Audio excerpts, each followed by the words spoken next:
அதுல இந்த பொட்டச்சிகை தான். அவளுக்கு என்ன செய்யறாளுக்கு தெரியுமா?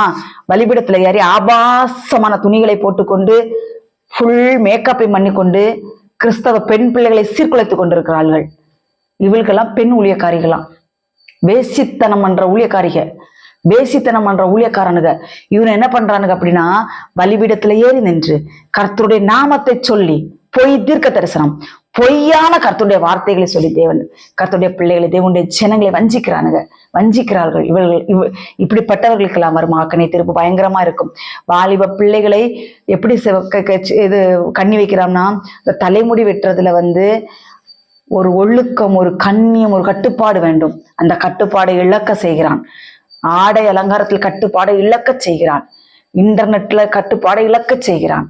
இப்படிப்பட்ட காரியங்களை சத்துரு விதைத்துக் கொண்டு ஊழியக்காரர்கள் மூலமா தான் விதைத்துக் கொண்டிருக்கிறான். லூசிபரின் ஆவியை கொண்டு செய்துகிறான் அவன். ரொம்ப கவனமா இருங்க.